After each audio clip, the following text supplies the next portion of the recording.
Okay, Greg, here's the grouping I told you about. You see the big hunk of Columbian basalt there. It's planter style. The water will be flowing out of there, but we're going to put a light down inside that well so that the light will be shining up through turbulent water and, and flickering off the canopy above, the trees above.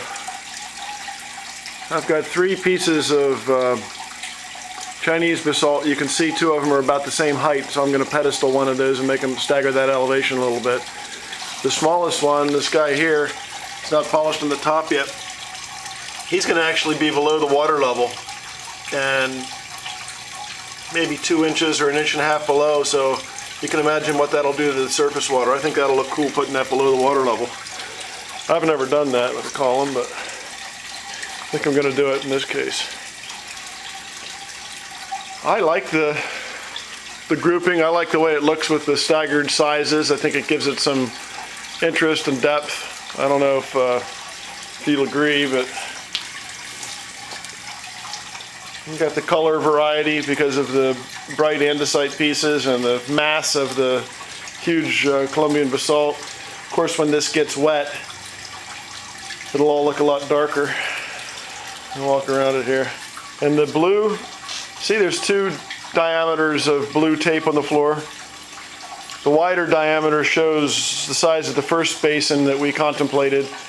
He wanted a tighter grouping, tighter look. The basin will actually be a little bit bigger than this inner circle, but that represents where he wants to bring the flagstone, the blue stone, over top. He's going to cantilever it over the edge of the basin after I install it.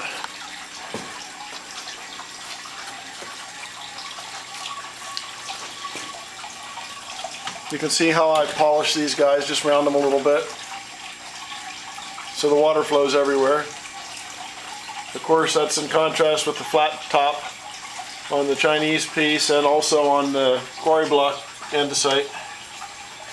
And that's the one I told you about that we've got to drill a bigger hole in.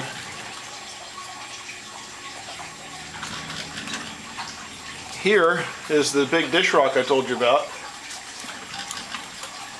hanging out over there with my bone size. That we're going to drill.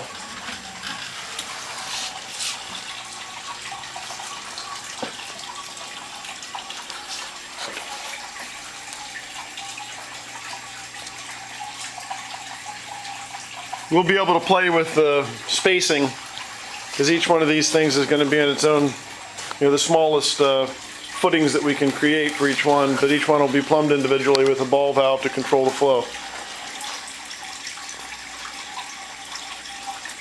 I kind of like the irregular spacing, it doesn't all have to be even.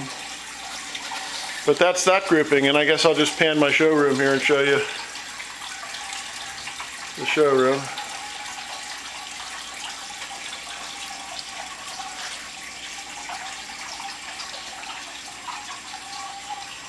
Here's a candle holder table. You remember some of those big long pieces? Looks like the flame went out on a couple of them. You sent me a couple big long undrilled pieces. This one's 47 inches.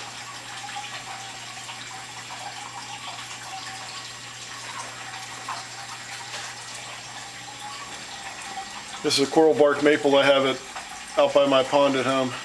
Turns so bright this time of year, and I always bring cuttings in.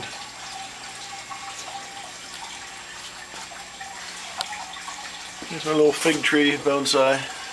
Pretty cool.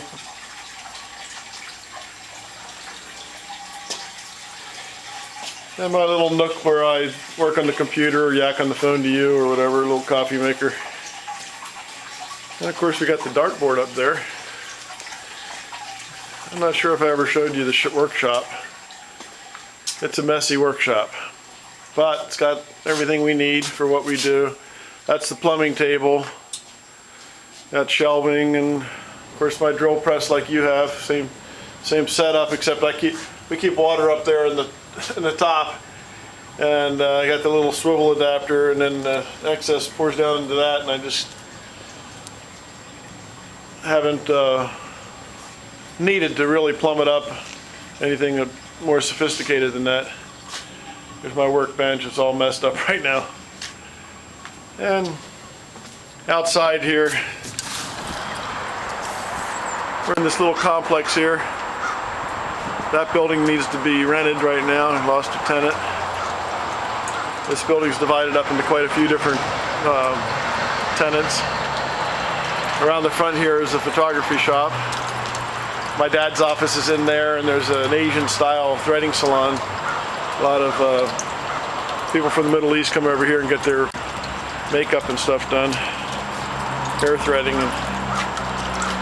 There's this fountain I think I showed you before.